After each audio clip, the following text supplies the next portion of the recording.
agency. The drone attacks are being done at the behest of the Saudis and the behest of with the permission of the Pakistan's hierarchy, the military and the political hierarchy. So how could you just blame one person, Musharraf?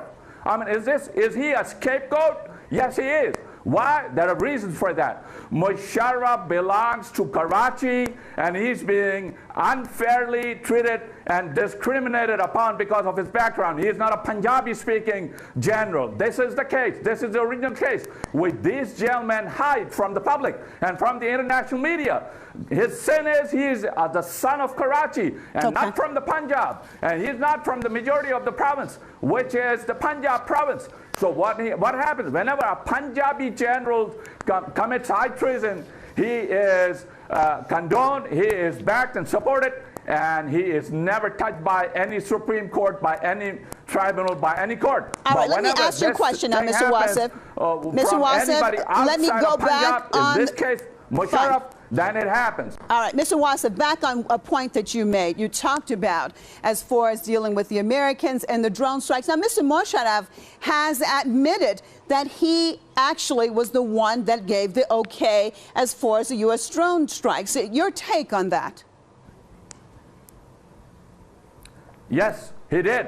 And of course, he did a wrong decision. He made a wrong decision. But that in Pakistan, all the corps commanders and the top military leadership is responsible, equally responsible for any decision made by a general. So he was not alone. So if you want to indict him, indict all other corps commanders and the top brass of the military during his reign. One, indict all the chief justices of the court and the Supreme Court and all the judges. Indict all those who were at the helm of affairs during Musharraf regime. Why just one person? Because he speaks Urdu, and this is the case here. Okay, Mr. Ahmed, your perspective on that. Is there discrimination, according to what Mr. Wasif has said, basically based on his background? First of all, when you run out of logic, you go into a shouting match which somebody is doing somewhere, sitting in the United States and condemning it. My point on this is that General Pervez Musharraf has a much bigger constituency to back him instead of these terrorists in Karachi who are branded as MQM.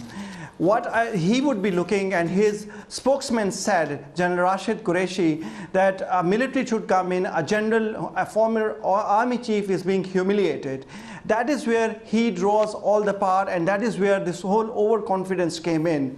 And he's still banking till the last moment that there could be a possibility that military come to my rescue.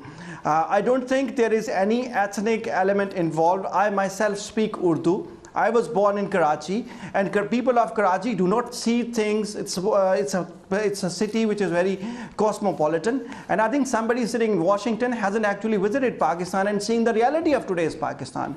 There is no fight within two bigger and lesser evils and somebody supporting Musharraf and Nawaz Sharif and Benazir Bhutto's party. There are other people who are active in politics.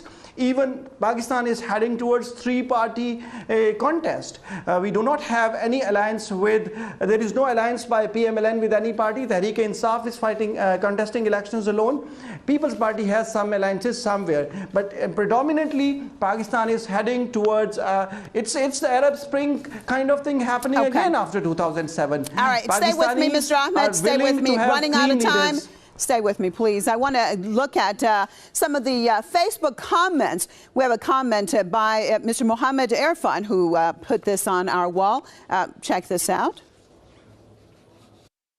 He sold innocent lives and Dr. Afia Siddiqui to the U.S. He killed many innocents in Lal Masjid operation. He allowed the U.S. to do airstrikes on a children's institution, which killed more than 80 children. He allowed the U.S. to do airstrikes in Pakistan and kill innocent women and children in the name of terrorists. He killed Bukti of Balochistan, and last but not least, he gave the government to corrupt thieves in 2008 and ran away from Pakistan. Their comment, let's check out this next comment, please.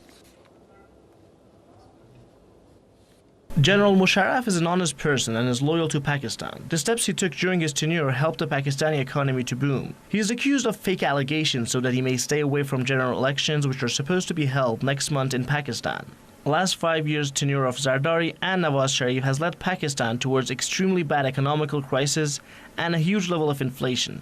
Musharraf's dictatorship was far better than the current democracy, which has caused great damage to the country. All right, well, I'd like to get your take. Mr. Wasif, sorry. He says the first comment basically says that he sold innocent lives, Pakistani lives, to the U.S. I'd like your take on that first comment, sir.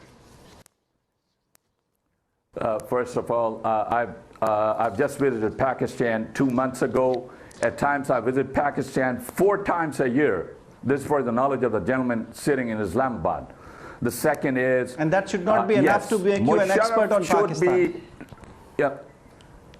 I'm a doctorate in international politics and international law, and I'm a professor at a university in Washington, D.C., gentlemen.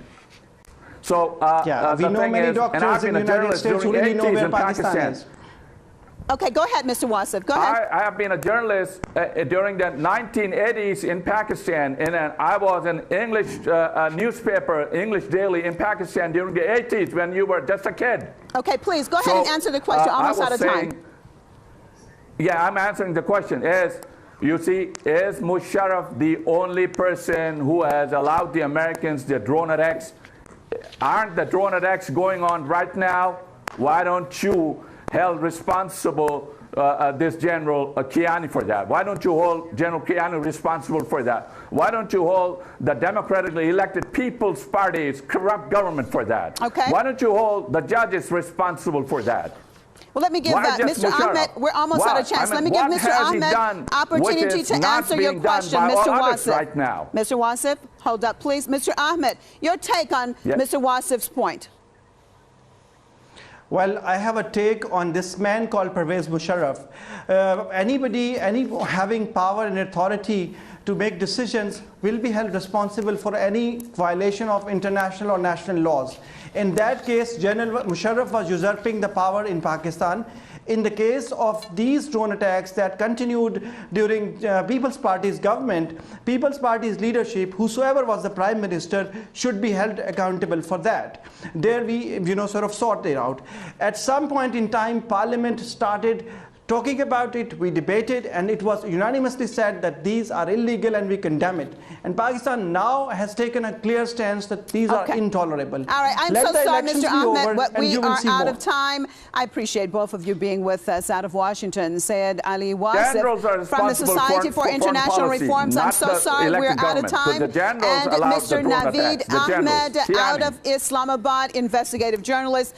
Would love to be able to continue this discussion perhaps another time. Thank you so much. Marzia Hashimi signing out for the debate. Thanks so much and goodbye.